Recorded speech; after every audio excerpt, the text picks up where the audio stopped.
जय सिया राम दोस्तों, कैसे हैं आप। मैं हाजिर हूँ फिर एक नया प्रसंग लेके। अगर मेरा प्रसंग आपको अच्छा लगे तो कमेंट ज़रूर कीजिएगा और बेल आइकन प्रेस कीजिए, जिससे नए वीडियो के बारे में स्वतः ही आपको पता चल जाए। यह जीवन के बारे में हम बात करेंगे। जीवन का संदेश क्या है। हम संसार का तमाशा देखने के लिए आए हैं। यह मानकर चलिए कि आप दुनिया का मेला देखने के लिए आए हैं, कर्म करने के लिए आए हैं, दुनिया में बसने के लिए आए हैं, फंसने के लिए नहीं। कर्म करते हुए उलझने की नहीं, सुलझने की कोशिश करें। हम ये नहीं कि हम कर्म करते करते खुद ही उलझ जाएं इन्हीं कर्मों में। इन कर्म को करते हुए हमें खुद को भी सुलझाना है और कर्म को भी सुलझाना है। जैसे जैसे आयु बढ़े उतना ही अपने आप को सुलझाओ।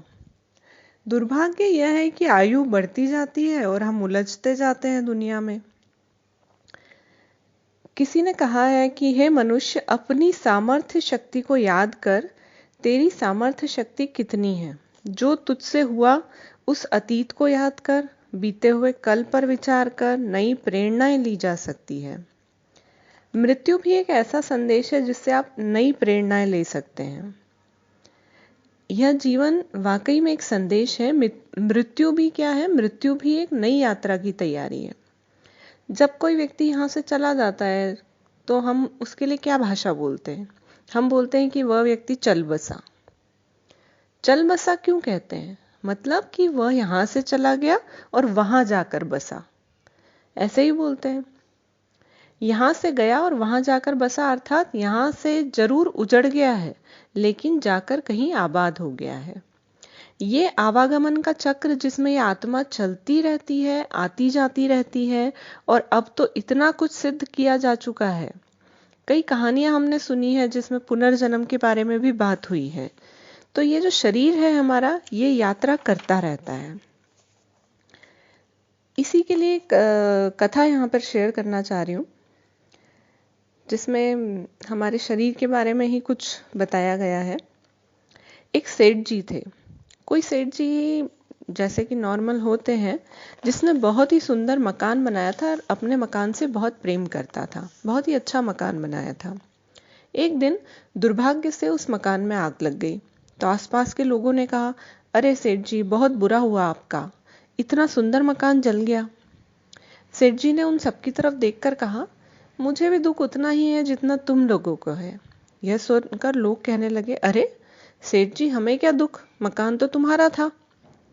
आप इतना प्यार करते थे उस मकान से, पुराना था फिर भी सजा कर रखते थे।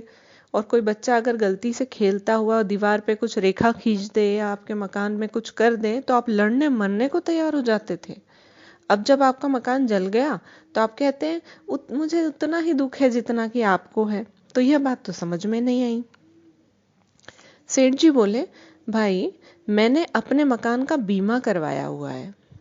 जल गया तो जमीन तो जली नहीं ना।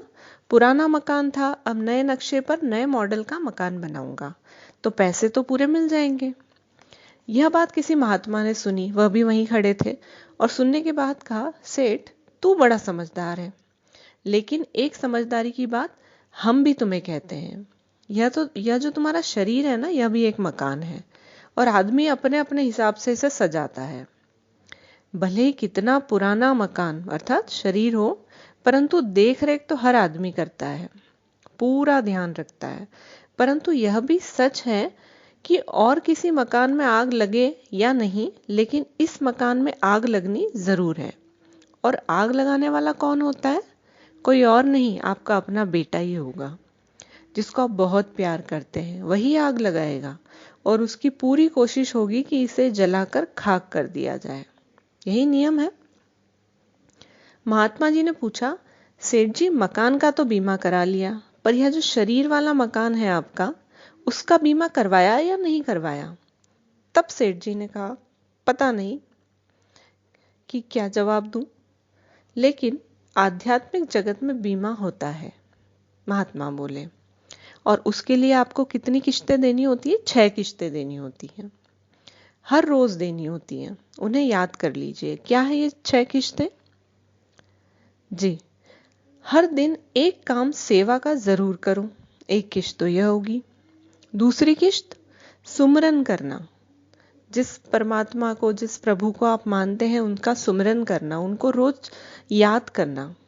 तीसरी किश्त सत्संग सुनना, अच्छी बातें सुनना। सत्संग आज की हमारी जीवन शैली में सत्संग सुनना तो बड़ा कठिन है, परंतु अच्छी बातें सुनना और उनको अपने जीवन शैली में उतारना।